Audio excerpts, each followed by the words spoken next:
All right, we should be live with talking about the Banlist with King's Court. Apparently, we just have the jester with Brandon not joining in the correct call. But at least NB Kelly is in the call. I'm typing out the changes right now on the data repo. Okay, while you're here, is it true that the Banlist almost went live before 2 days ago? Because somebody in the team listened to the King's Court podcast. Okay, so it's true that I told Jading that the ban list will be out tomorrow, and then I saw Aksu, I asked Aksu if the ban list was actually going to be out tomorrow, and he just replied 17th. But I read that as 17H. It's like, 17 hours, that sounds good. However, I still, for the ban list, they take a minute to implement on my end, so I just wait for the article and read it anyway. I don't know what's in them ahead of time, unless someone tells me. In which case, that's just adding to the things that make it their fault. Yeah, that was I woke up and saw that it almost got released because I said something, and it was hella funny. And we have Brandon in the building also now. Excellent. Hello. I'm having some candy, some stream candy. Oh, what kind? Some gummies. I have to check which ones we have.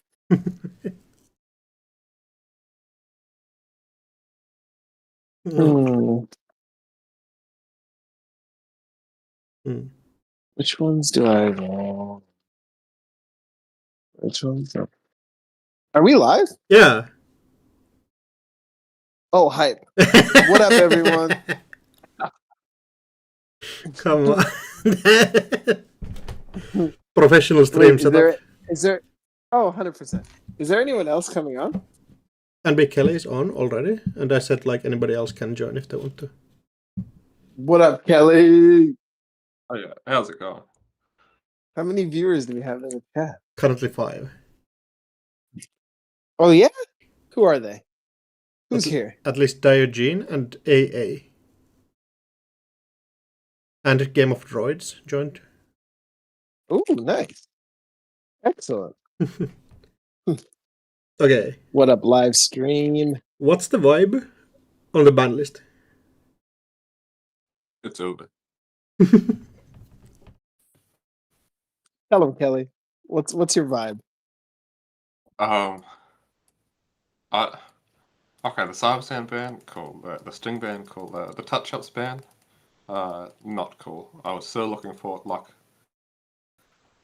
I really wanted to play touch-ups, Blood in the Water, Kill Alco, and I can't anymore.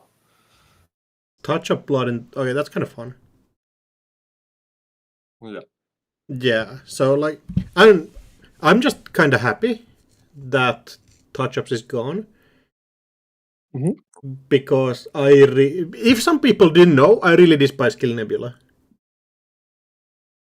I don't know how people would have missed it, but yeah, I think the deck was hella not fun. And extra cringe. But it does feel like we're taking the blowtorch out of the closet and putting it on unban again. Yeah. I was really I was really expecting to see Bellona come out if touch-ups goes in. Because it definitely feels like NBN is the weakest faction right now. Okay. We'll see if anyone at Worlds proves us wrong, though. Maybe there's some spicy list that's not Nebula that's been sitting around. I just don't see it. People have tested out the... What's it called? Pravdivos thing? It doesn't work. Whiteblade tested out the exchange of fake exchange of information, like the Zoomer version, and that was like alright. But and like assets, it's Jover. Yeah. That's just No, I nothing think- the faction does. Assets just get crushed by the decks that are already taking the play against Alka, in my opinion. Yeah. So Although, like, you can't just play assets. exactly. There's the only things that NBN has that are good to sit behind ice are the things that are just in Alka anyway. Yeah, 100%. What do you think this does to the meta going forward? It makes runners be like hella much better. In a world where runners kind of were up already, I think.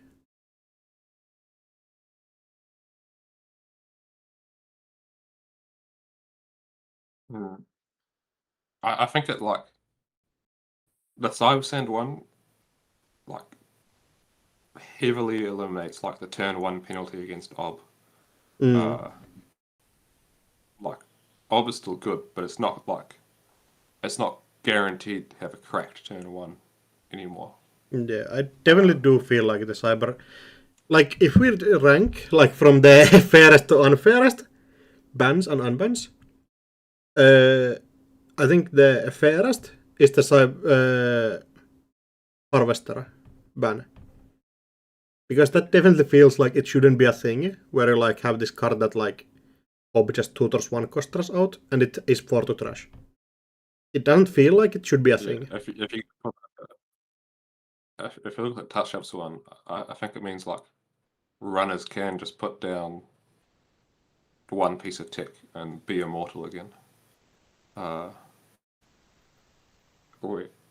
Like Yeah, if they even need to put it NBN down. is kind of a stage where like you need like 3 different cards and a false lead and like the stars to align and your opponent to make like 5 mistakes to be able to kill them.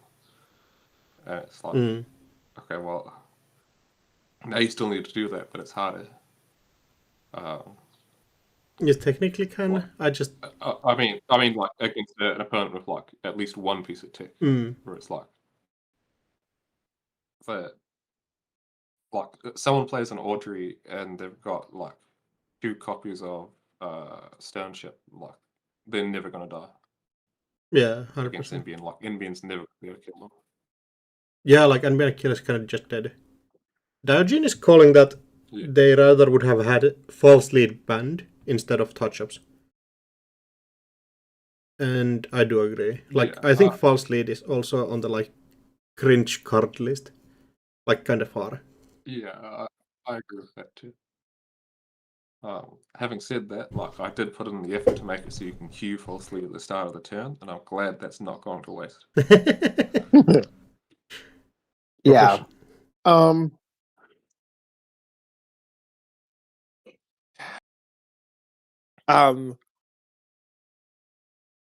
Was it you actually that said touch-ups didn't last as long as Boat or Drago? Yeah. It got killed in 4 months. Well, we didn't throw like 5 cards into the bus for it either. Yeah. So like I'm kind of mixed on the ban list in general, I feel like. I'm not sure how I feel about the Sting one. Like, obviously when I'm running, if I don't have to worry about Sting, like, yeah, fantastic. Like, I'm happy, but like, does it actually significantly change the output lists in your opinion? It changes the kill ones. Yeah.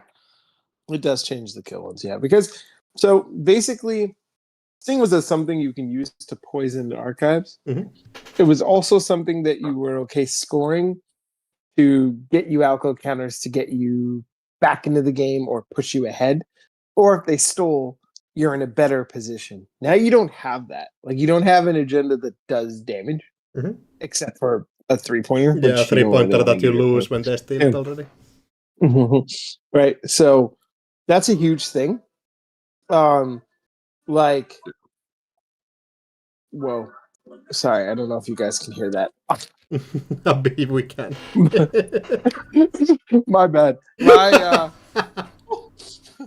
It's a banger. That is literally, literally is a car in the front of the building. That's music that's loud. I'm on the 3rd floor. The fuck?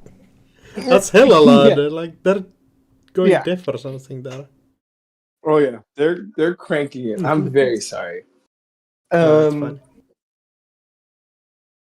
Yeah, so I think it definitely significantly hurts that pattern, the Regenesis score pattern, I scored Sting with Fat, or Fat is up later game, their Sting score. Like, yeah, definitely changes quite a bit there. Yeah. Do you think it's fair? Like, Auko did win a lot of Continentals, so did we like actually need to push it down? I think it probably needed like a tiny adjustment. So maybe Sting was right. I don't know. We'll see. Do you think it still ends up being like half the top tables at least? I don't know. Well, considering like the 2 other decks you'd play also like got hit. The top table was just going to be like Leo and Alka. Are we going to see something else? Right?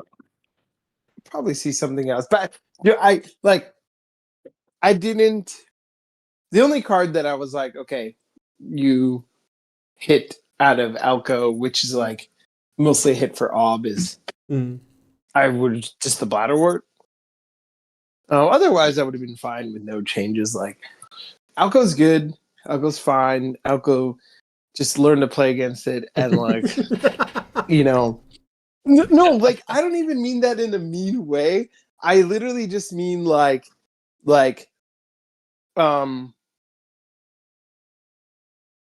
I would have rather a meta that you're that is still kind of moving, and you refine, and you like the decks that you're probably going to face, and you refine, and then people are in the know, and it's really going to come down to like your skills versus just like hitting 3 of the 60% win rate decks and with nothing added and really hurting kill, and then be like, yeah, like you guys can score though, right?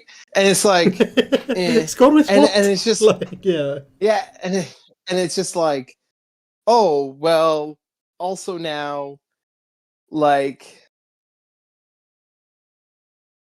I think when people feel like there's certain things that don't really work anymore, they can't do, they're gonna have like heightened responses to it.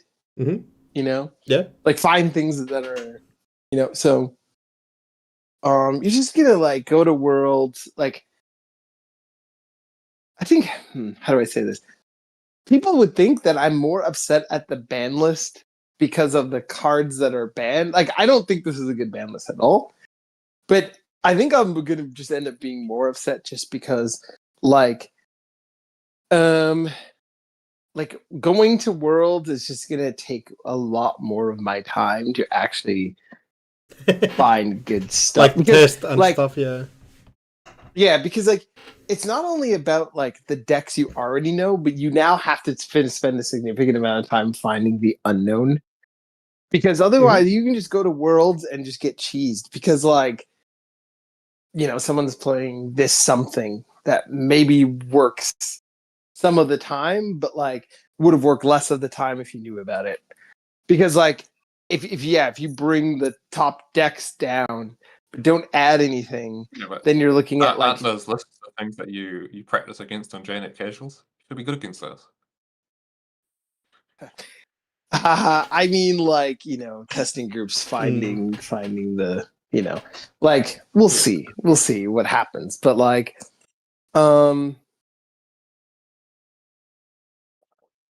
like I don't know. Can we answer a question? Like why do we always have to like kiss Shaper's ass? Like I don't know. Like this is so undeserved.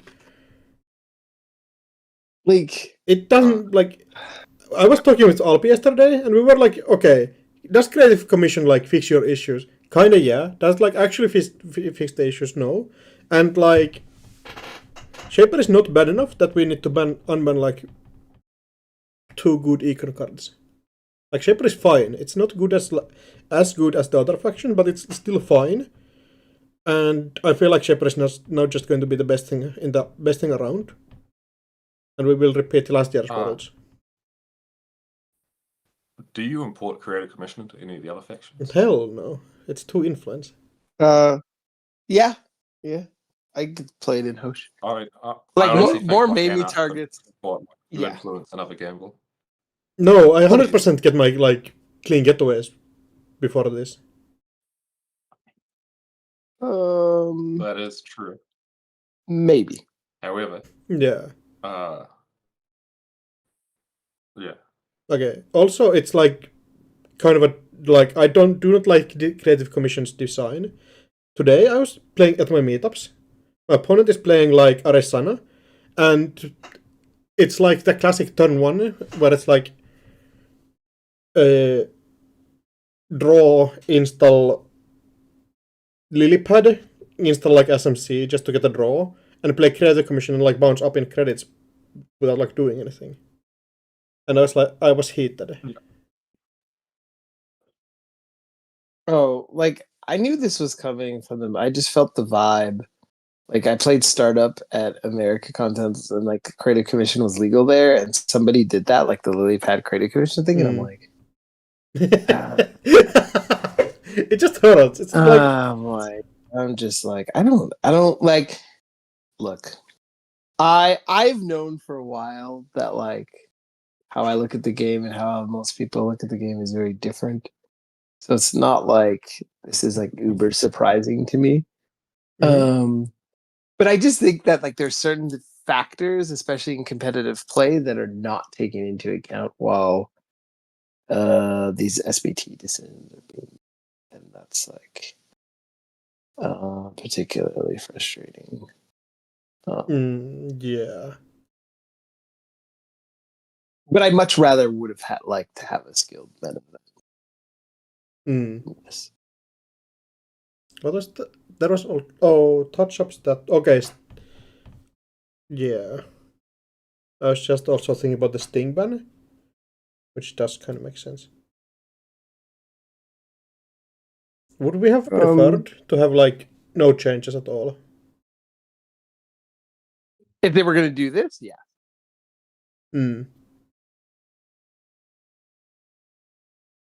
You would have rather had like different bans then? I think I would have taken the false lead over touch-ups. Like for me, I don't think I've ever heard anyone like actually praise false lead. Yeah, no. Like I don't think anyone has ever like even people who may say they like it, like they like winning games. They don't like false lead. Like I don't think anyone likes false lead. You know what I mean? Yeah. Plus it's like an old card that for some reason got ripped. It's like I don't know. I just thought touch-ups could do some things and like again, touch-ups for me, touch-ups getting banned says more about the people in Netrunner than anything else, than it ever being a powerful card. Yeah. It's just a clear case of like this is we don't want to lose to this kind of ban. Did you read the reasoning? You can read it, but like no, like did you actually read what they said of why they banned it? I did read it, but I don't remember it off. Yeah, it was just like we think this deck is like not good. Like it's too bullshit, if I paraphrase. The one bullshit game plan of Kill Nebula archetype doesn't meet our expectations for dynamic gameplay at competitive events. We believe that removing touch-ups will defang these linear, uninteractive Kill Nebula decks, and force fast advantage builds to dedicate more influence to scoring out agendas without the backbone of a remote. Like all of that is just fucking garbage. He was right. You paraphrased it correctly. Yeah, all of that is just fucking garbage. It's just all fucking garbage. Like I now remember why I don't remember this off heart. I fucking suppressed it. That's why, because I was like heated. That's like, it's all just a bunch of shit. Like, it forces you to interact, and if you don't, you get punished. Good. Sorry, your fucking install shaper bullshit. Oh my god! Don't get me started. Like, it's terrible. And also just like, yeah, having very good win cons is nice. Mhm. Also, like how is Core PD any worse than the Nebula deck? It's That's not. the part I don't It's get. literally the same deck. Like, yeah, 100%. Correct. Like, just none of it makes sense. Like, none of it makes sense to me. I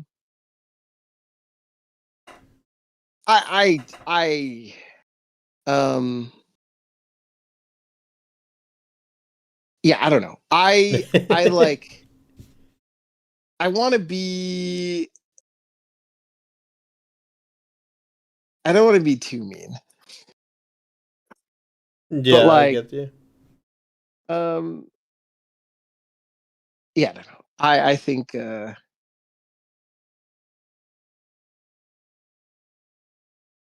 You think they should have done something about Corp PD if they did something to this?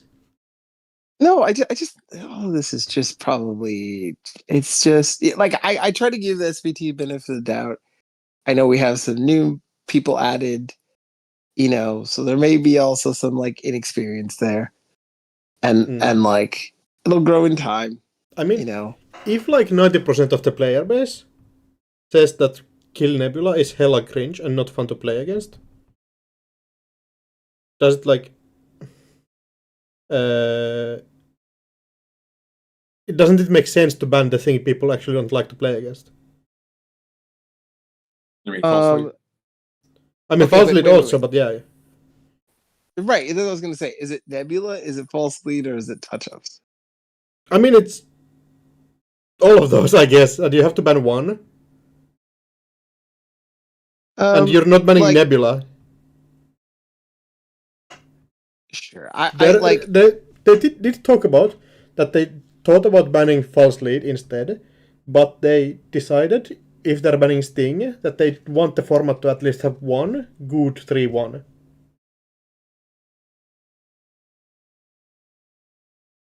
again, just nonsense. It's just nonsense. I was looking at that comment like, I don't know about this one. That's just what are you talking about? Like just like, sometimes there's words written there to say we wrote things like like whatever. Like 90% of people think the deck is cringe and don't like yeah, they probably don't. You know why? Because it's a fucking good deck. That's probably why. And no, come on, like, it's different. it's different?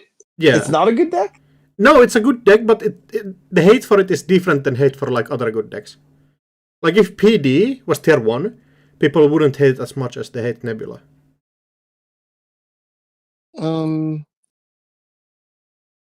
Like, it's just like, for me, it's not.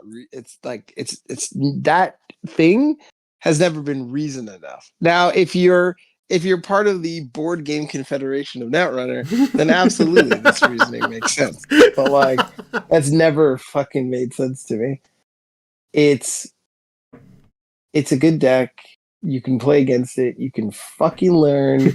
And like, you know what? Sometimes when you play against decks and like have to battle it out and stuff like that, like, it's not meant for you to have a fun every fucking click. Like, this fun thing just pisses me off to no end. It's like every click you got to be smiling and laughing. Is that the game you want to be playing? Like, no, not even remotely. Like, I want to be solving a puzzle, and like, like, Nebula's puzzle is like kind of ass though. It's like, oh, I didn't manage to like run HQ with this one turn. They like randomly have the false lead in hand already. They score it out and it's like Jover. If you don't have tech. Yeah, but you have tech. If you I don't, like, disagree.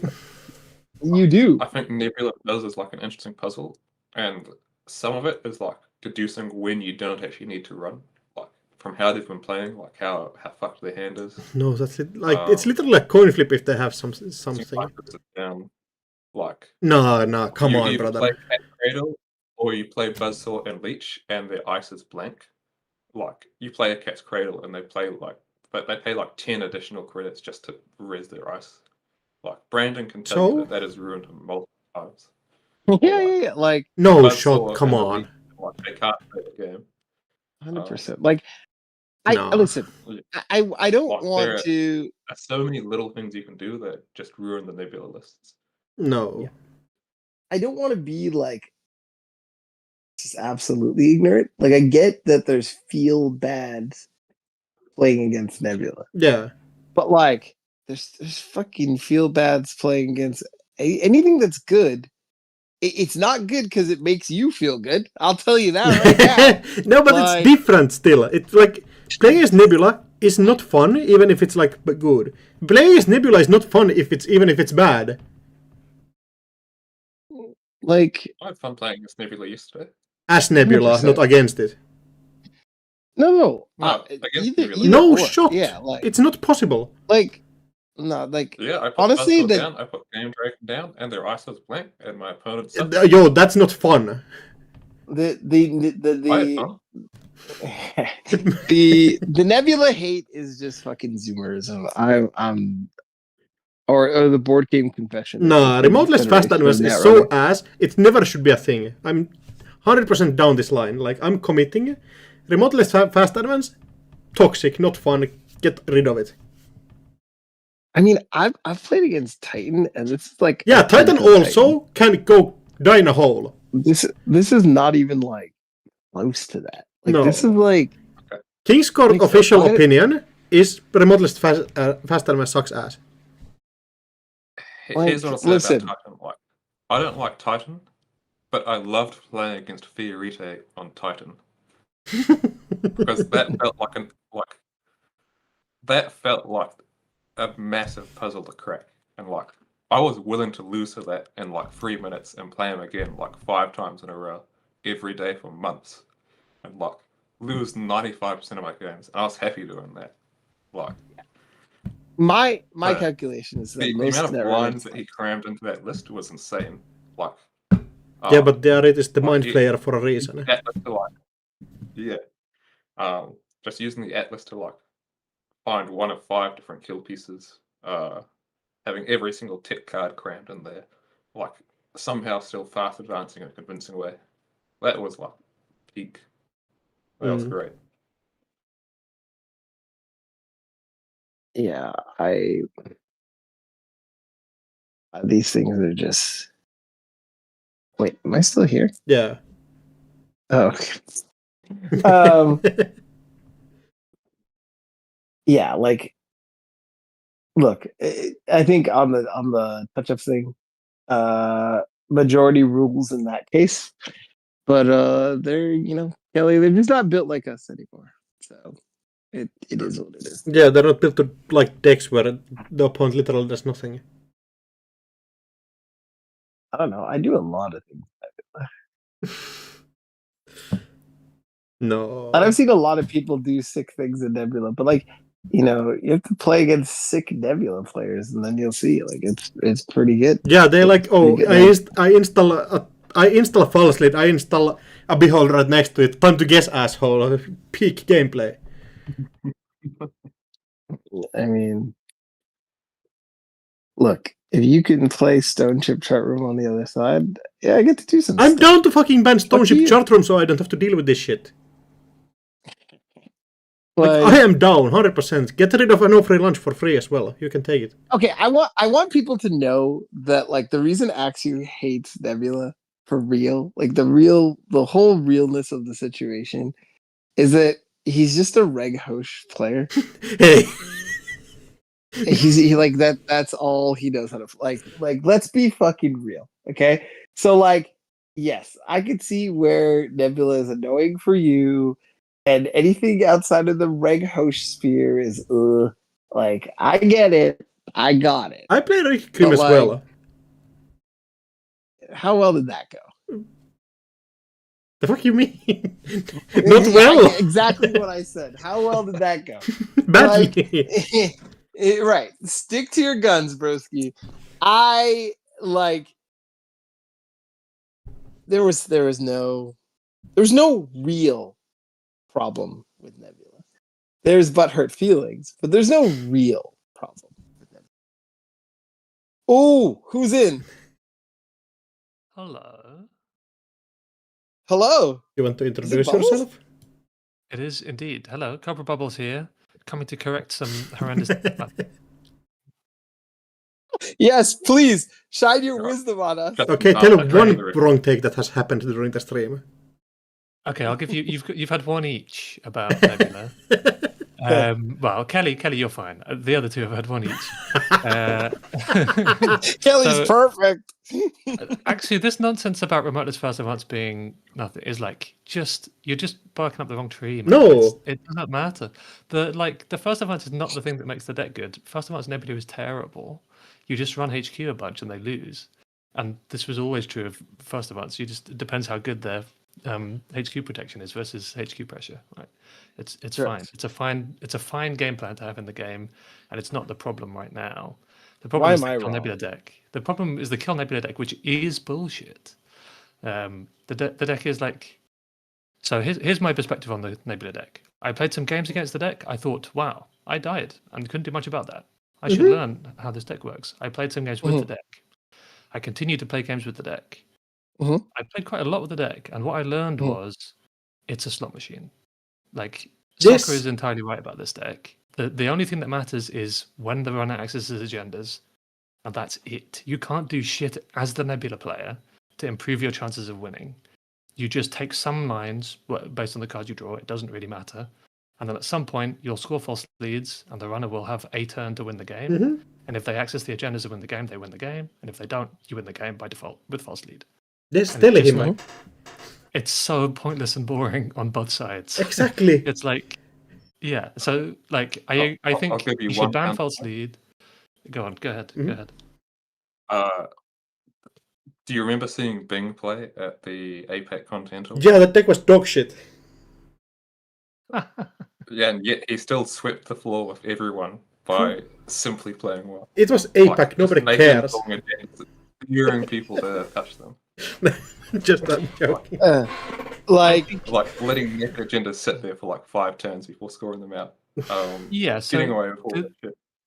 The good version of like playing that deck is like playing Mitosis PE, right? It's like there is skill to that. It's like the trap on no trap gameplay is fine. I think that's good. Yeah. But I think the more I played the deck, the more it felt like you do that like twice in a game, and it's still a lottery because like maybe you've persuaded them to access it and maybe you haven't. But even if they access it and get into the I die next turn position, they still might just win on R&D.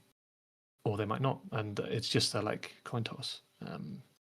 It's kind of a weird. It like really reduces the fact that Netrunner is like a slot machine in disguise. It really reduces that to its like barest bones, which to me I find nonsensical. So I think a false lead ban would have been my preference. But anyway, there we go. I've voiced my disagreement. We can return to your regularly scheduled programming. Okay, so we agree. Like, if you're going to hit the deck, you hit false lead. Yeah. But you're wrong that the deck is acceptable, Brandon. It's not an acceptable deck to have in a metagame. No. Okay, here. Okay, so like, what is the difference between? You tell me what the difference between that and core PD is, because essentially it's find the salvo or they score the salvo. What the fuck's the difference? No, me and Cobra agree that salvo testing PD is also dog shit and should go. Okay, cool. So you ban both or don't? Hey, I said it already. I don't agree. I think the salvo testing deck is bad because the agenda that matters is a 3-point agenda. They have no way of punishing you for stealing that agenda, and the agenda costs 18 credits to score, not 1. There's several big differences there. So I'll say those people playing that same list but with measured responses in it. And like You can just die. Okay, I can get behind that.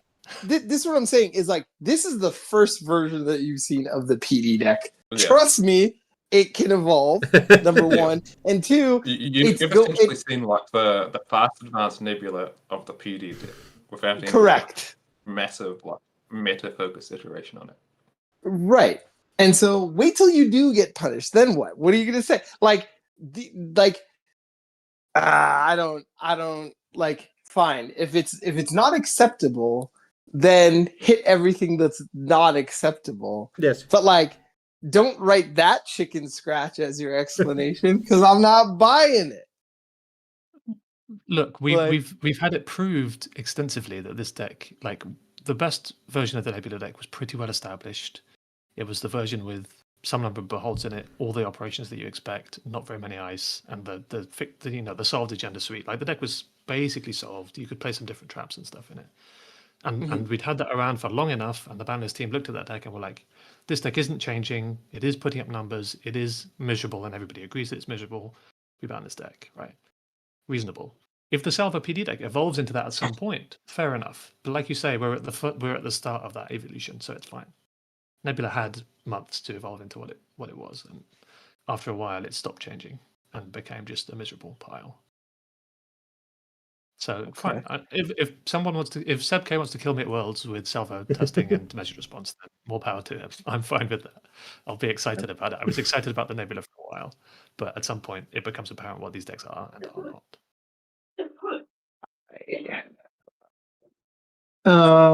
Okay, so Cobra, what am I meant to play then? Great question. I should be really clear that I want to be really clear that I don't like this ban list on a personal level.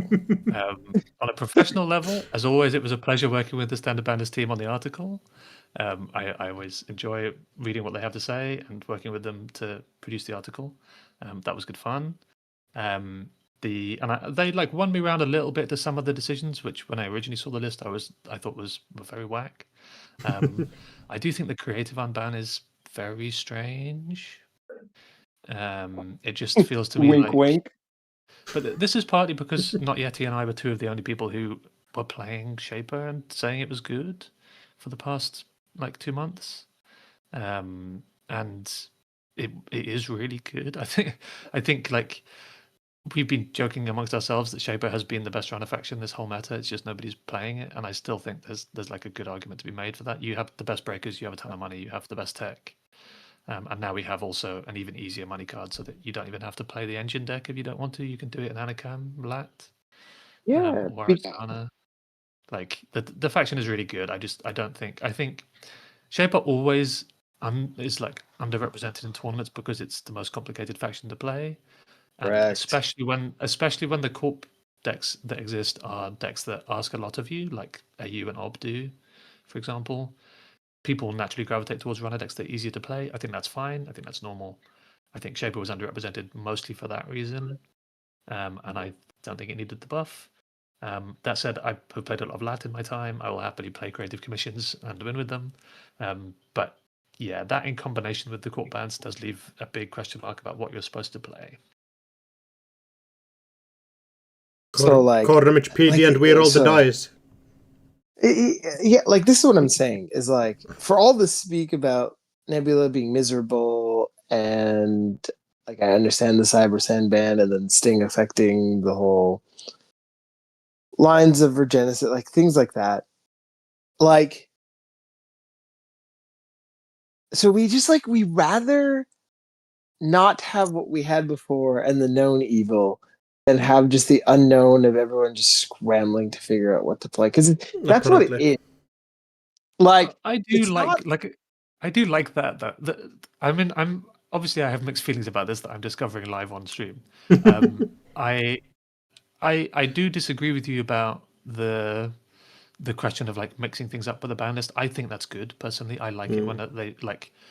I think just ban things arbitrarily to mix things up. Like the fact that they can do something and make me argue about it with people for days is good and fun. Like that's the meta game that we play. Is small things change and we argue for ages about whether they matter or not and how they matter, and then we go to Worlds and figure it out. I think that's good and fun to do. And I like the scramble. That's going to be fun. Like, I'm in a testing team. We're going to be testing for 4 weeks. It's going to be really interesting coming to conclusions and figuring stuff out.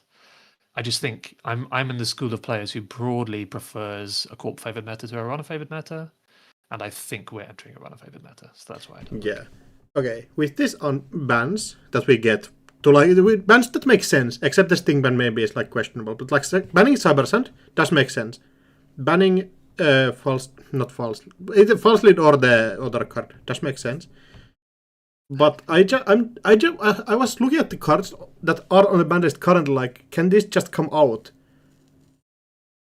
So I'm also anti unbans. I have a strong like anti unban position, because I think the problem with an unban is it feels like you're bringing something new. Like, the idea is, it's like something new. I get to play with that I didn't get to play with before.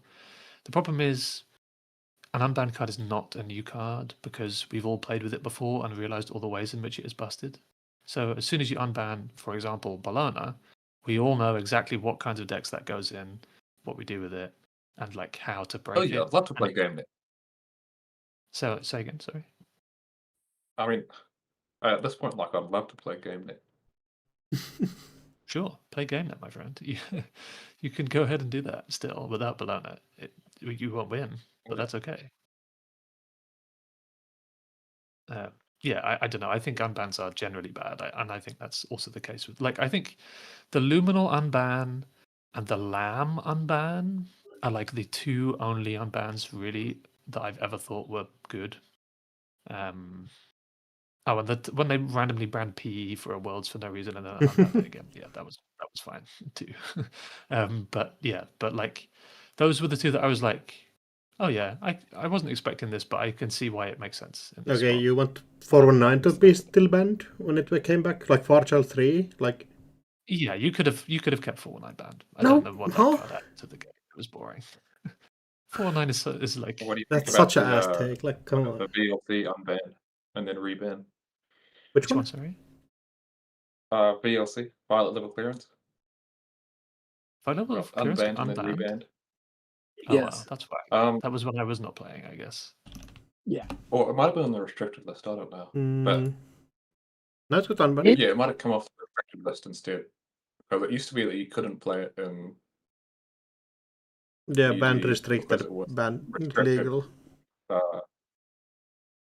And yeah, No. it got put on the restricted list, so you couldn't play it with food, and then at some point it got unrestricted or something. Yeah, and then it got emergency And then banned. it's like, yeah, then it was one of like 5 different cards that got banned out of PD. Before Okay, I PD think still won World. history can speak for me on that one then. Yeah. No, like, I just don't think I agree with saying like the cards don't feel like new cards. I don't think they're meant to. I think it's just lets you play different styles that you currently can't do. But And I don't think that's good if it involves playing broken cards. Like, I don't think the cards are actually broken though. Like, I can see why we never can bring Nani's weak grid back. I can see why we'll never bring Drago back. But Bellona is like, it's fine. It was fine for like 5 years. And at some point they decided like, oh, this is too much now.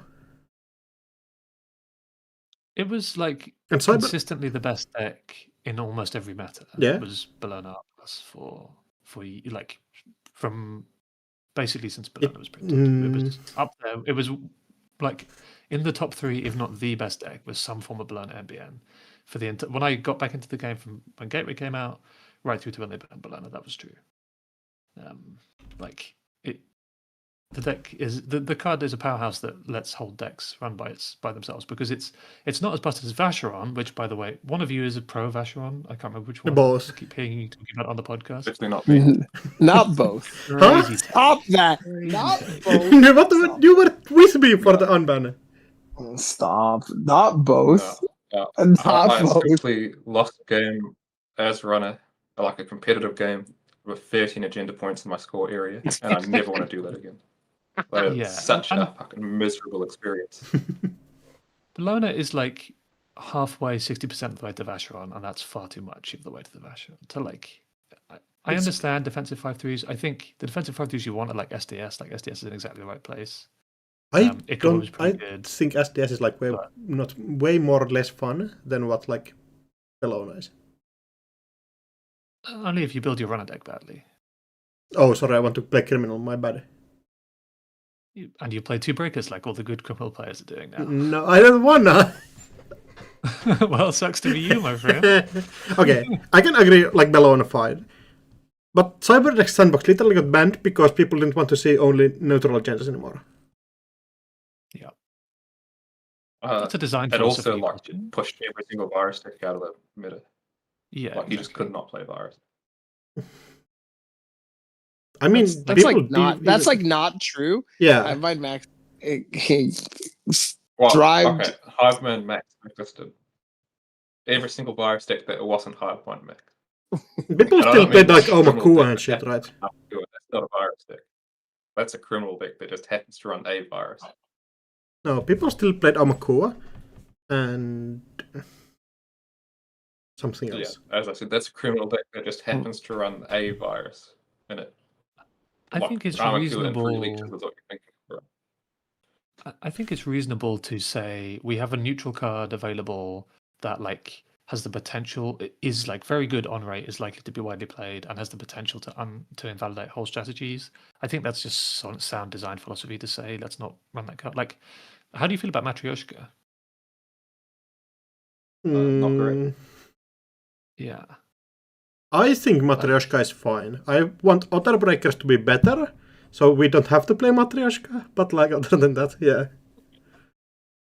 I mean, the X is right. Like basically, my problem with Matryoshka is just that it's playing better than any other breaker suite. Yeah. Right. Which That's not a neutral. is that To be fair, Matryoshka is not a neutral problem. It's an AI problem. If Matryoshka was a criminal card, I think it's totally fine. Or it's sorry, if it's a criminal card, it's still not fine to me. But Cyberdeck's Sandbox is the same thing on the corp side, right? It's an agenda. It's the kind of card that you have to play in your deck. No, but like I think, yeah, that I said. It's I said going to appear everywhere and be better than a lot of other agendas. Yeah, I said wrong. If like, I'm totally fine with Matryoshka. If it's neutral, I'm not fine with it. If it's an AI breaker, that's the issue with Matryoshka, not that it's neutral and too good. Sure, but the comparison to Cyberdecks, I think, is fairly straightforward. That like, it's the equivalent of being an AI for an agenda is paying you back when you score it, right? Like, it gives you back 4 credits when you score it. No, There's only so bad those cards that can be. They're like the baseline is it's always going to do it's always going to do the thing it needs to do by itself very effectively on a neutral card, and also like randomly punishes something that runner is doing. I think the parallel to me is fairly clear. Like, if we're arguing about whether we should ban Matryoshka, the same design philosophy applies to Cyberdecks, in my opinion, for being just a neutral card that's over the curve. I don't think that like comparison is fair. Also, that said, there is a case for unbanning, more of a case for unbanning it now that Cybersand is out of the card pool, because if we had to talk about Cyberdeck Sandbox and Cybersand Harvester in the same metagame, that's just a nightmare. Those card titles are so similar. I tripped over it like 4 times just so that I was too much. That's fun. I will say, like, 2 of the nastiest things you could do with Cybersand are out of the pool, which is Macrophage, which is like...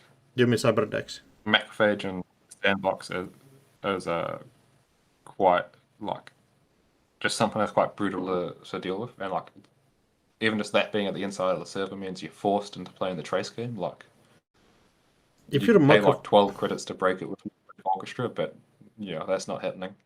And, like, all the other decoders kind of sucked at the time. And the other one was, are you about to tick?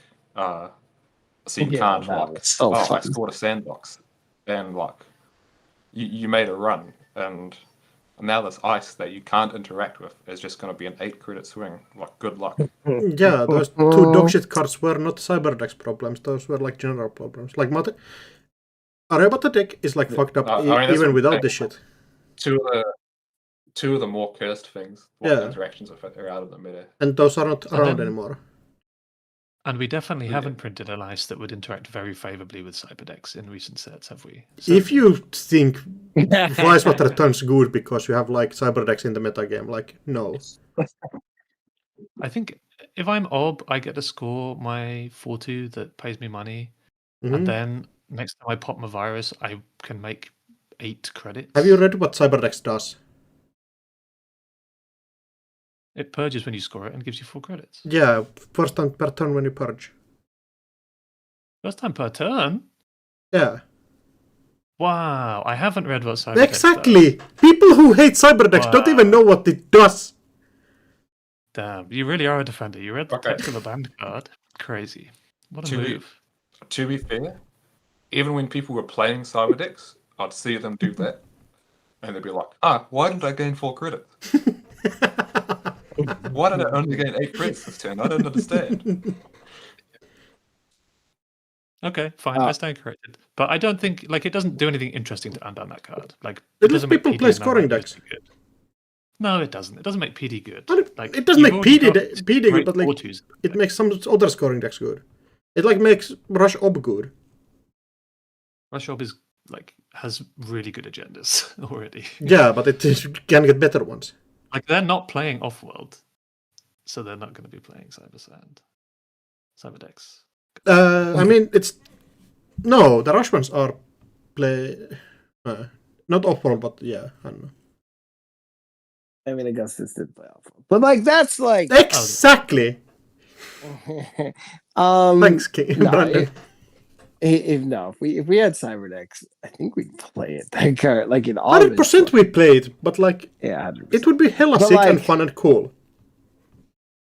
I have a thesis about agendas at the moment, which is if you're trying to score an agenda, you need to have a really, really good reason to be a deck that plays more than the minimum number of agendas in your deck at the moment, because people are playing Hermes and Reprise. And because none of the agendas are good at defending themselves. So like so I would like, I think if they unbanned Cyberdecks, what it would do is trap people into playing scoring decks that are still bad. Like another good agenda isn't what those decks need. There are plenty of good 2-point agendas in the format. The problem is if you try and play more than 2 2-point agendas in your deck, you're going to lose to Muslia and Sable. Okay, so Cyberdecks wouldn't even be good, so we can still unban it. Right? Easy victory. No, the opposite.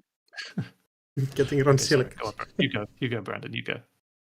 So, Worlds starts tomorrow. What corp are you playing? I'm playing Op. Scoring Alco. Okay. Because, like, that's interesting, because I guess it's just like if that's I wonder if that's like how people feel about that, because if like that ends up bearing out in the numbers that you still just play those decks but you weaken them, like what was the point? Yeah, runners will kill you. I'm playing Ob with no Bladderworts in it for sure. Like, I don't think that. Right, of course. But like the Rush Ob did very well as well. No, I don't think. Well, I might be wrong. I think the decks, the 2 Ob decks that were the best were the ones that were relying on Fat and Bladderwort or Humanoid Resources and Trangrid. From specifically from Cybersand. Exactly, yeah. The influence costing 1 costers that you used to summon up immediately and now you can't anymore. Right. So those decks seem bad to me. I want to play the Ob that doesn't play Cybersand, even if it's legal, which is the one that has 3 copies of Mutually Assured Destruction in it. Sure. If our metagame becomes that people just play combo Ob, it's so ass. Yeah, dude. But listen, you got to do what you got to do. I know, Like, but like this is us being this is my led like point. lambs to the slaughter is not fun. This was my point on the Nebula. It was just like most of the decks that you're gonna play that are actually like, unless there's like an alco where it's like back and forth, field testing, whatever. Like the decks that are gonna do well most times are those type of decks, and like honestly, you've already listed one that you're just gonna go to that everyone in like 4 weeks is gonna be like, oh fuck this shit, or we have to play these tech cards. And I'm like, bruh, like you're just going from one thing to the next thing, except for the fact that like Nebula is just better. Like just keep the better deck then. Like I just never really understand when it's like, why do we always want to play like 2.5 tier Netrunner? I don't get it. I just don't get it. Help me to understand. Yeah, look, broadly I agree with you. I just think you have to ban false lead. Like that's my like the hill I'm dying on is they should have banned false lead instead of touch ups, Right. and they should still ban false lead because the card is stupid. Yeah, Like, right. it just I think it everybody. very unpleasant games. That's it. Okay, do we then agree that we would have liked to keep Cybersand and Sting in the game? I don't know about Sting, but I definitely don't want to keep Cybersand.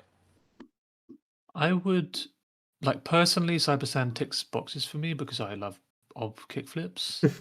I do think there are like multiple very good arguments for banning Cybersand. One of them is obviously it's no longer doing the thing it was like designed. It was not designed under the same rules framework that we now have. Right. So it's like a massive outlier in terms of what it can now do. And that is like that's a reasonable argument. It's also like unintuitive to play or to learn because it's a card that has a bunch of text on it that is irrelevant. Like it has literally not a single word on that card matters. It's only the trash symbol and the costs in the top and left and bottom right. Yeah. Which is really weird to have that card. No, that's not 100% true. Like if your opponent dares to run at one of the ice you put down turn 1, you also get 2 credits back. Sure, yeah. 90% of the time, the text does nothing. And like, yeah, for those reasons, I think it's pretty reasonable to ban the card. But I think the Sting ban, I would not have made the Sting ban. That is strange to me because, so my friend Alex Ayash from EA Sports has been saying for like months, I don't understand why these AU decks are good. You just run the remotes and run archives. And it's true. Like basically, unless there's a fat and multiple stings in archives, you can't get punished for just check the remotes, check archives.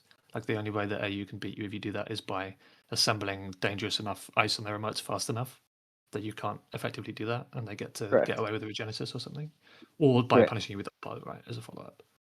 So long as you're smart about it. So they've banned the card that says don't run archives, and now you just get to run archives every turn. And it feels like, I don't know, it feels like people with practice against AU were already starting to get pretty consistent at beating it a lot of the time. And now they've taken away the one card that was creating uncertainty to the like routine game plan of how you beat the AU, because they just mill themselves. Like you don't have to do anything to beat them. You just have to not die and check archives, and they mill themselves. So I asked, it's weird. I would not ban Sting. I asked SBT for their deck list. I wanted proof. Like, I wanted you to show your work. You wanted the receipts. Show your work. Deck lists were deleted. I'm like, yep, burn the evidence. That's smart. I agree. I would do the same. To be honest, that's textbook. Like, because bro, I don't believe any of this. Like, I just what I believe right now is that either SBT or people closely associated with SBT members couldn't learn, or just were like not doing well with their Shaper decks against these decks, and you see the ban list you see today. Like that's the only conclusion that I can come to. Like I maybe think- except for the Nebula. The Nebula was like a whole, please ban this. It's miserable. Everyone hates it. Okay, fine. But the rest of it, like, okay, fine. Actually, no, I should amend that. Cybersand is like a kind of bigger issue, Yeah. something going forward. But like, yeah, like creative creation coming back and like banning Sting is just like, oh yeah, like my shaper deck can't do this. We can't learn this. We whatever. Like I don't. I will say the thing I find myself realizing every time there's a new SPL update is that like the people on the SBT are way better Netrunner players than I am. Like I have a lot of opinions and theoretical, you know, underpinning to how I understand Netrunner. But and I've been playing for a long time. Like I'm not a nobody. I'm not an inexperienced player, but I am not a continental champion of multiple continentals, a world champion. You know, the very storied players that are on the SBT. Nor am I someone with a head for game design, particularly. So like, I would believe that Worlds will come around, and I'll be like, you know what, fair play. I was wrong. This ban list was perfectly good. It's I don't want to discredit the experience of the people making those decisions, because sometimes, in the same way, Brandon, that you say, look, if you don't like AU and Nebula, you just have to get good and get to know it and like learn the things that you don't currently know. And it may also be the case that if I don't understand this ban list, I just have to also like play in this metagame and learn the things that people on SBT know that I don't. That's definitely like if we're going to say to other people, there's space for you to come to learn things you don't understand rather than complain about them. We have to also be ready to do that same thing ourselves, right? But the difference is we will, right? Like we bought a ticket to Worlds. We spent money to go travel. Like we're gonna play. We're gonna do that.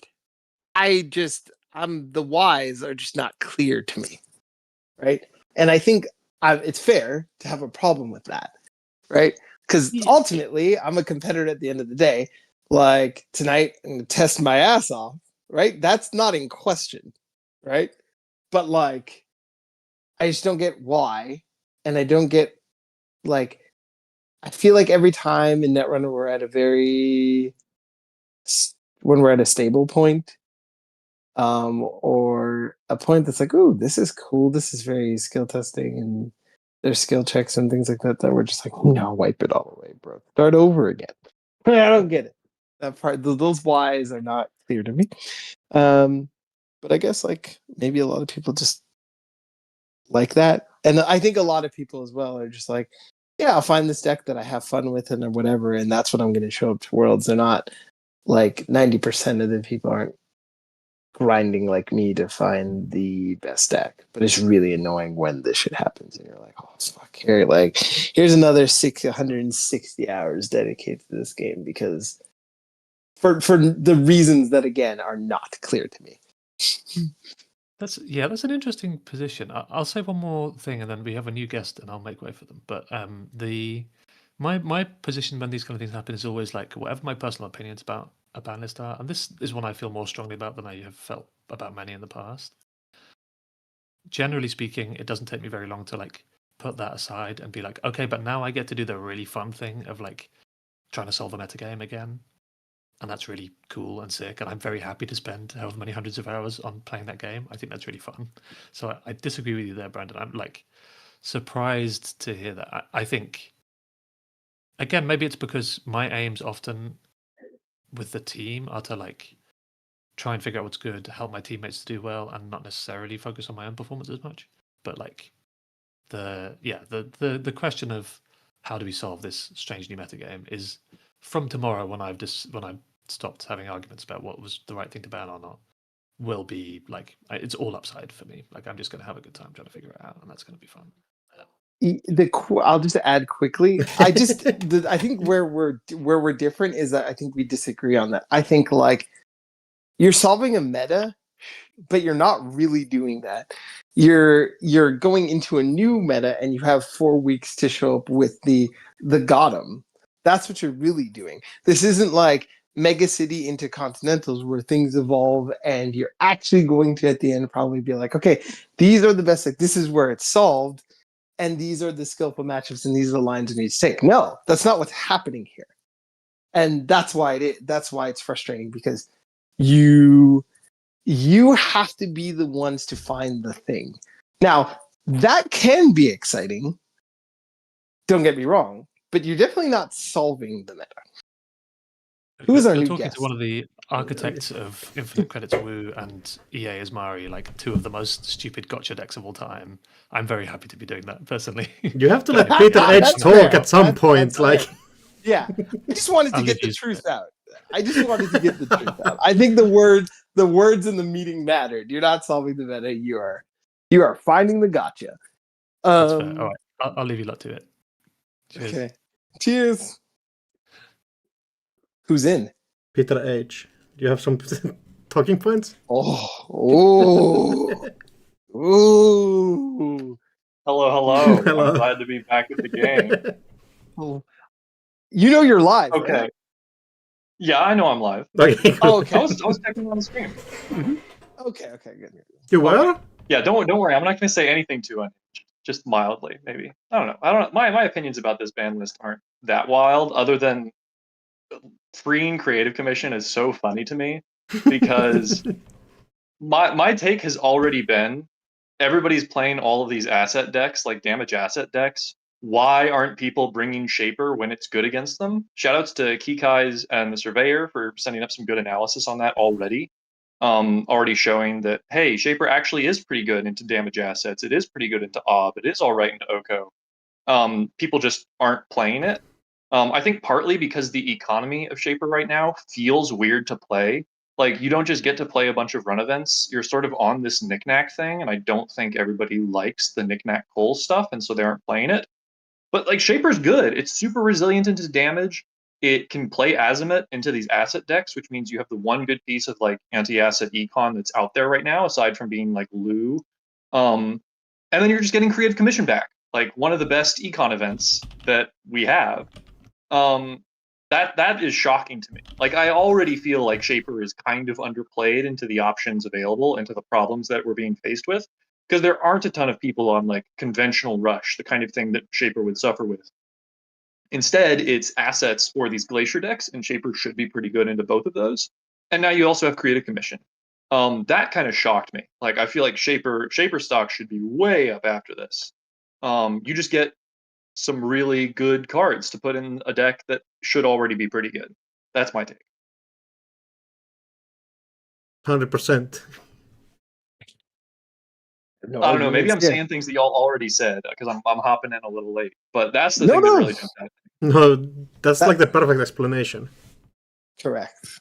So, I want to say something inflammatory about Shaper players, but I will refrain. Well, why are I you will here if be- you're not going to say something inflammatory about Shaper? Hold on. I'll be right back. Hold the stream down, Axie. Okay, in the meantime, I can say something inflammatory about Shapers. Like, yeah, I know. We don't need Creative Commission to come back. Like, yeah. 100%. No. I don't. I think Shaper was already fine, and I mean that's based on the numbers. And I have some issues with how numbers get handled, in like data analysis for Netrunner. I think that, given the size of the community and the stakes of play, player preference and sort of the vagaries of randomness have a much larger impact than I think people sometimes want to admit. And so a couple points one way or another on cut conversion or win rate aren't actually like, we can't slice the pie down quite as clean as that. If you're like, oh, this deck or faction has like a 1.05 and this faction has a 0.95, as far as cut conversion rate, I think that like that can just be that some people don't like playing it, or that some random shit happened at this particular event. Like, I think that the margin of error on that makes me not so comfortable talking about those statistics. Yeah. But statistically, Shaper is already doing well. And like Creative Commission just didn't. It's not like Shaper is suffering relative to the other factions. From what I can tell, and from what I'm seeing as far as like the numbers, people just aren't playing it that much. I think. Yeah. Or if they are playing it, they're not just like playing good stuff. Yeah, and then you're also getting rid of like touch-ups and sting and other things that might cause them problems. You're getting rid of Cybersand, which is like one thing that they might have to contest early. Like tempo is mainly going to be Shaper's issue because of the weird setup of their rig. And if you get rid of all the stuff that pressures them on tempo, it's going to be a wash. Yeah, I think somebody was talking about the article where it was like we're unbanning Creative Commission to like help Shaper deal with early aggression and like early damage. And then we take out the cards that actually deal early damage and are aggressive early on. Yep. It's like a 1-2 punch. Yeah. 1-2 punch is great. Great language for this. Yeah, and it feels like one of the punches would have already been a knockout. Yeah. I came back into TKO. Yeah, I mean, I think this is just uniformly a great set of ban list changes for Shaper, right? Like, let's not minimize that. Given Shaper was already advantaged against damage, Criminal and Anarch are going to, or it was already pretty comfortable into like Ob and Oko relatively. Therefore, the removal of things from those decks is going to proportionally also be pretty good for Criminal and Anarch. Like that, I think is worth acknowledging. Because if let's say Criminal doesn't have like its bad damage matchups around, maybe Reg Crim is still just going to be better than Reg Shaper, right? So I think that is something to consider. But as someone who is already inclined to play Shaper because of its ability to like comfortably control certain kinds of asset matchups, this looks like a straight up win of a ban list for me. As someone who doesn't actually play competitively outside of like contained test cases, you know. But this, as someone who would play that kind of deck competitively and in testing environments, does do that.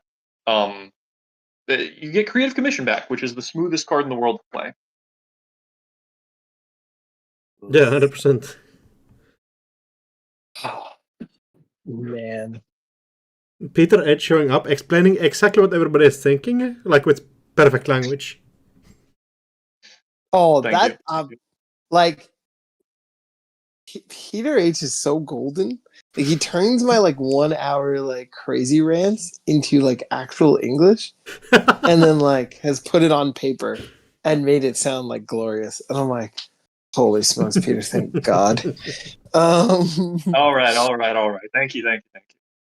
Okay, next you need to defend the unban card ban. Or like, Touch-ups? yeah, like you need to hate on the ban just to save Brandon again. Oh, I need to hit. Oh, okay. I figured Brandon would hate that. You're like the one person who loves touch-ups, right, Brandon? So it's so funny. I wasn't prepared for the hate of touch-ups. Like, because I'll give you explain, right? So when I first played like fast events, but I wasn't even playing the touch-ups. And then I was like, oh, okay, fine. Like we'll play it in the fast events. Like it's like I can save an influence here on something else, and I can like play touch-ups of another fast events piece I can use. And it was also cool because I could like just install a 2-1, play the touch-ups, flip like when I'm unflipped and still score a point and draw a card. It was cool. Mm-hmm. And then after like scoring, Nebula just like wasn't really a thing. Like I went to figuring out tag and kill and whatever. And for the most part, like there's some lists I saw out there, but like I was like for a while I was one of the only people like doing the thing. And then some people like talked about it and like liked it and like starting to do it more. And it started to grow, but like I was surprised when the hate for touch-ups came out because I was like, man, how many people are actually like encountering this, But I guess honestly with touch-ups probably like once or twice is probably enough for people, I'm guessing. And like I guess the whole concept of Nebula and everything around it, they're just like, yeah, get that out of here. I try to take emotions out of it, but it's like hard. I'm human. I spent a lot of time on Nebula. I put a lot of work in Nebula. Like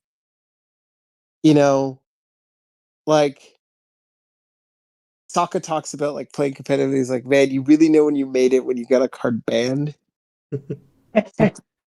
And I definitely contributed to that pretty heavily. So like, yay, I guess. But did I think that would be the first elevation card to go? No, I didn't expect that kind of hate. And like, another kill deck is dead. And I'll have a funeral for touch-ups. And if there are any touch-up supporters out there, which it's probably just me and Yeti, to be honest. In the chat, there's Kronos. no, There's a someone in the Kronos chat. protocol in the chat who has been defending touch-ups for a while. Oh, Kronos Protocol, can you make like a Discord server for touch-ups lovers? We'll host the funeral there. Everyone who's wants to pay their respects can obviously join, and that'd be a great time. For the remembrance of a card that won me a lot of games, was a dynamic card. A card that I actually felt like, oh my god, they printed another double. What the hell are they doing? Oh, see, this actually is worth it. You know what I mean? This is correct. And just a factor of like you're in the wrong place at the wrong time. If you were around 7-8 years ago, you'd have just been one of the obscure cards. But now, the Confederation of Board Game Netrunner, you suffered, and so we'll miss you, touch-ups, and you'll never be forgotten. Yeah. Is that Kelly re-entering? No, that's Ruben entering. No, I am. Ooh.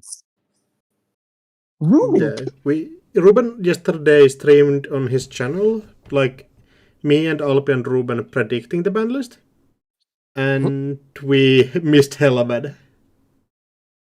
I don't know, like a lot of the runner-up stuff that we thought would be considerations happened. I think creative, we felt like it wasn't needed, but would be a possibility. We knew something in Oko would get hit. We didn't bring up Sting. I wasn't expecting Cybersand to have to go. Yeah, also I think we predicted there would be like corp unbans also. Yeah, Bellona. Yeah, those cards are never coming back. Apparently not. I think I have to just accept that banlist is a place where cards go to die, and I shouldn't miss them. Not good runner cards. Not good runner Well, cards. apparently creative can come back. No, but apparently the Shaper cards can come back, but I don't get my Dreamlet or my Moshing. Yeah, Creative Commission, Lamb, like like we always have to constantly just like kiss Shaper's ass for some reason. I don't know. Like, you know what I think it is? I think also this is part, like, mistakes were made. Sometimes they happen.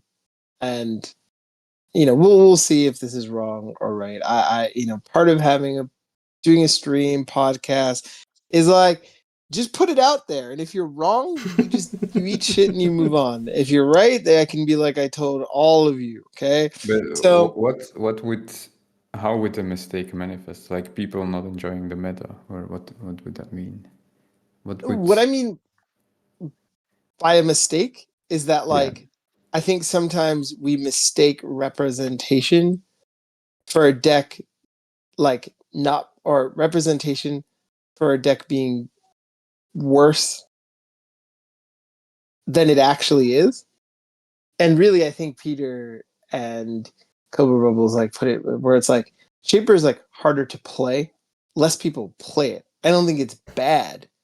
It's like I don't think it like the mistake is giving it Creative Commission, because I think Creative Commission, like, yes, it may increase the amount of Shaper players, but it makes it worse at the top because like Shaper in good players who are really good at playing Shaper, like it's a nightmare, and so like that's to me where the mistake is. Was like I think they mistaked the representation for I mean, Shaper not being good. like I definitely like I also agree that I don't think this ban list is what I wanted to get out of this, and I don't think it really answers what I think were problems in the meta. So I would also personally consider it a mistake, but I'm just wondering like how afterwards would you be able to say like I was wrong or I was right? Like what would need to happen at Worlds for you to say I was wrong or I was right? Or Shaper just stays, I guess, at the same representation, and the top decks actually just still remain the top decks. Actually, like not much changes. then you would Or think you're wrong, as in like yeah, it didn't have the effect that correct. Yeah, exactly.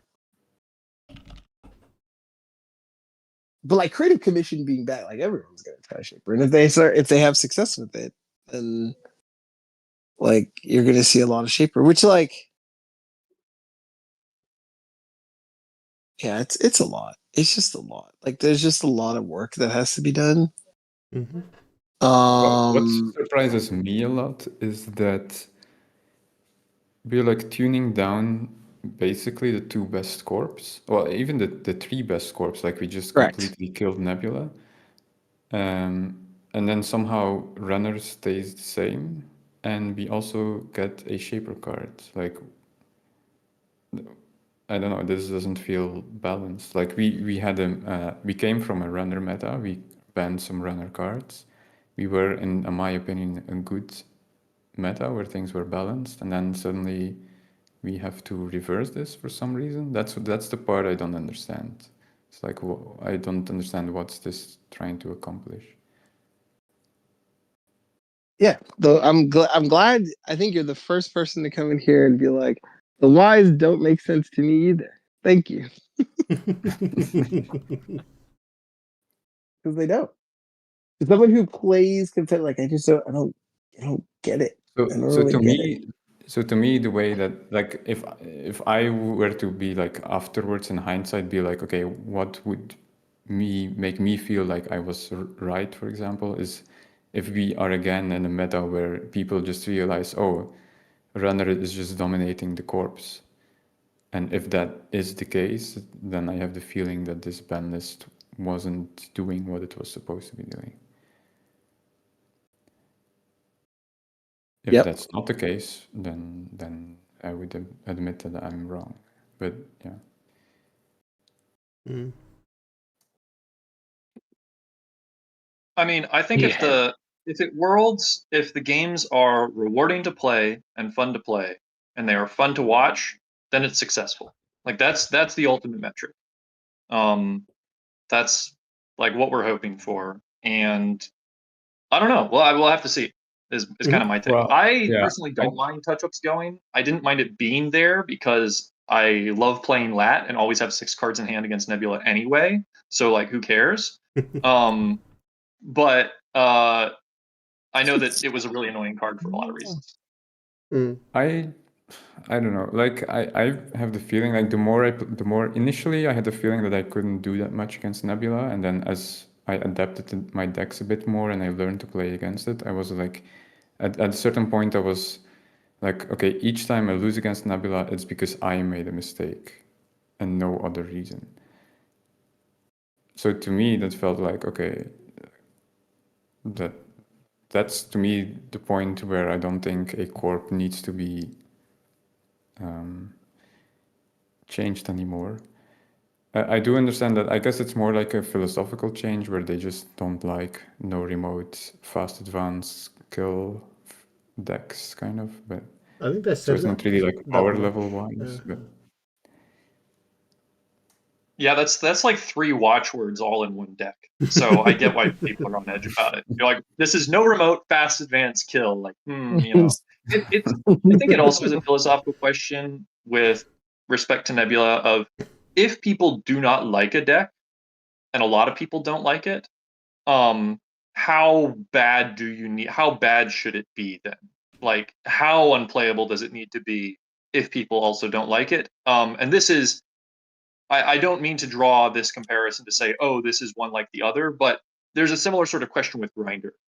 A lot of people don't like playing against Grinder, and you have a small subset of players who do like playing it. Fair enough. But Grinder is a deck that, even when it has been mediocre, will still see hits, because you want to ensure that it's not like some B-tier deck that players will need to play against 10 to 15% of the time in the tournament, because so many people dislike it and it's generally considered a miserable experience that like reduces down a lot of what Netrunner is going to be about. I don't think that's the case with Nebula, but Yeah, that's kind of, in my mind, the philosophical question is, if people don't like a deck, how little of the format should you make? But Nebula If is that's- so different. Like playing against Nebula, you actually have a lot of decisions to Oh, make, yeah. and your mistakes or what you're doing matters a lot. While against Grinder, I guess part of the reason is just it takes long and it's kind of not interesting. And also, to a certain extent, the only reason Grinder ever becomes competitive is at a certain point your decisions almost don't even matter anymore. It's just you take your accesses, you take your hits, and at a certain point your deck runs out and you can't steal Obokata anymore. But not much of the decisions you made actually mattered.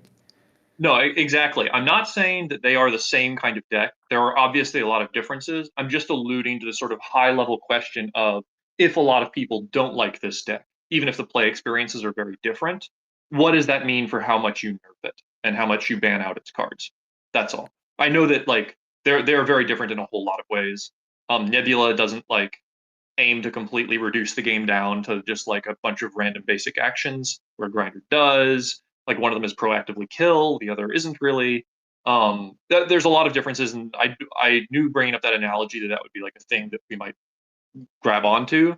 But I'm just trying to gesture at sort of the high level question of, if this is a generally disliked thing, what does that mean for how much you ban out its cards, even if it's already sort of hit?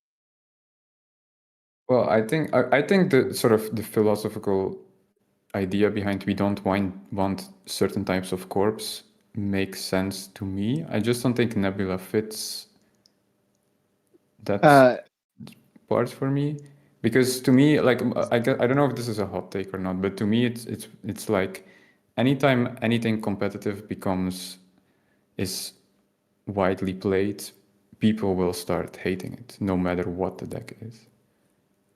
So I don't know if, to me, like, if I were on the Banlist team, I wouldn't look much at that. Maybe that's wrong. Maybe it should be taken at some part into consideration. I'm not sure.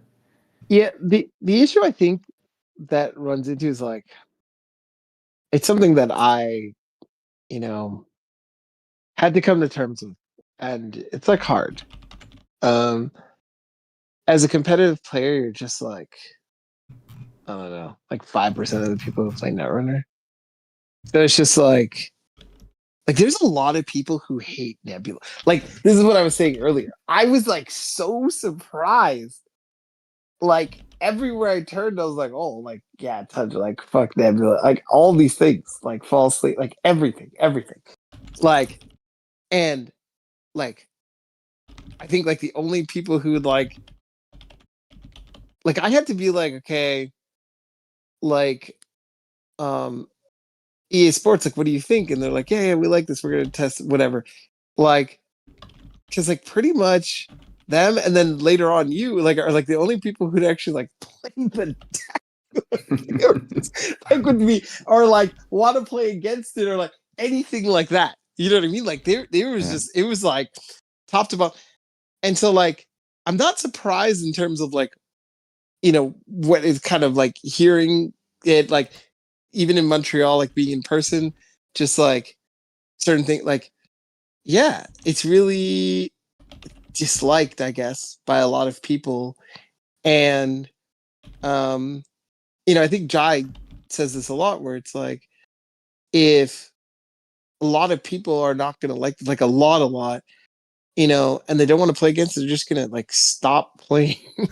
You know, we're the players that are just gonna, doesn't matter, we're gonna bang our head against whatever to like win games and whatever, it doesn't matter, right? But like a lot of people, it's not like that. So it's like, unfortunately, we catch strays because, you know, Nebula is just like a, it's just like a hated deck. But I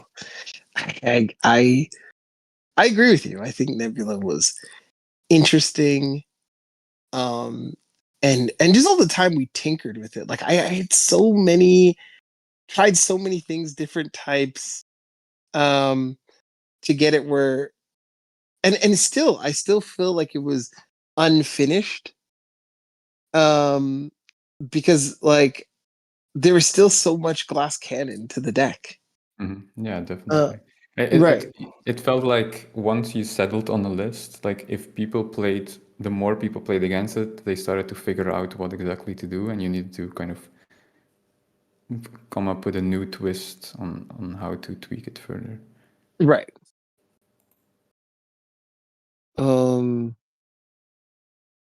Okay, Yeah. I think we probably need to cut this at some point. Did anybody have any last takes?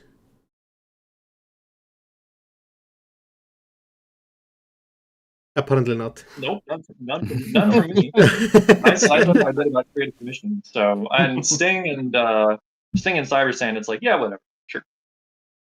No, Alright. I really I don't would like the say- Cybersand ban. I don't know. Like, Now that the like- Shaper players have realized how good Rejig is, they're going to play the deck they were before, but also with Rejig and with Creative Commission, and it's going to be even worse.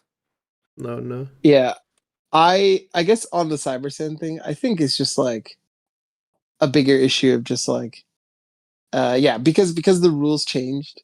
Like it was never meant to just tutor your one cost cards, like in this way. Like, and it's for the trash, and also I think it's just really long term, just like a card you ban because you're kicking the can down the road on like a future off ban. It's like my take on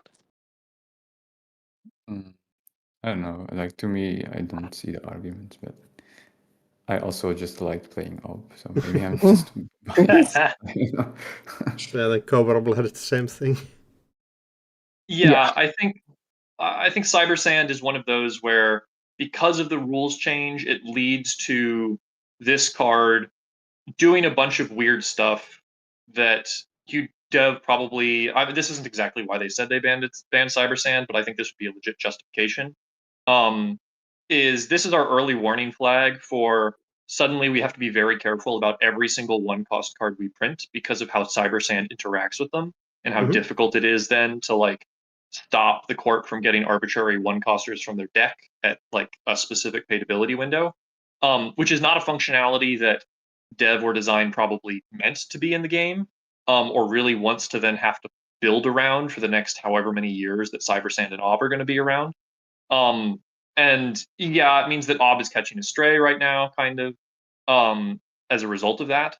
But that's my take. It's sort of a similar argument for like Cyberdeck Sandbox, which is this sort of fundamentally changes how you need to then design and think about a lot of different kind of cards in a way that means the threshold for then attacking it in the ban list is a lot lower. So even if it doesn't feel justified per se, I think it makes sense for like larger contextual dev design reasons. Just a short clarification, because I think I've seen people misunderstand or misinterpret how the Cybersand change was made, because I'm also part of the rules teams in NSG. Like, we play tested Cybersand like this very, very early on.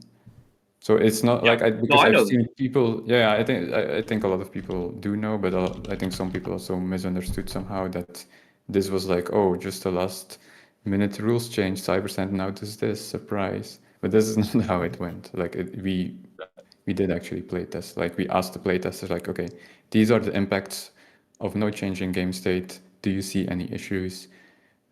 And we specifically called out Cybersand to also highlight, like, okay, this is. So this, yeah, I mean, that doesn't. I don't think it changes any of your points. It's just a clarification on something that I've seen people misinterpret. Oh, yeah, I think that's like really important clarification that this is something that went through a fair amount of like playtesting. And from my recollection and in my mind, playtesting is often a process of seeing if there's any initial issues. And I don't think there have been initial issues with Cybersand. Obviously, it's good at humanoid and does a bunch of other stuff, but it's not like it suddenly broke the meta. It's not like the best corp deck was immediately ob and everyone like glommed onto it, right? Like I think that was a successful process of testing out the rules change to confirm that that wasn't going to be an immediate issue. And now SBT has come back and sort of said, yeah, but it's still strong and like let's not worry about it in the future. That's my take. But I do think that it was very good that Rules was proactive about that. And I think that it's important for people to recognize that this is kind of what a successful testing experience for that looks like. It doesn't guarantee that Cybersand never gets banned. It just means that, no, it didn't cause any problems when this rules change happened. It meant that there was a good card and people played it for a while, and that's totally fine. Yeah, indeed, yeah. Okay, with that, I'm cutting off the stream. Wait, one more thing.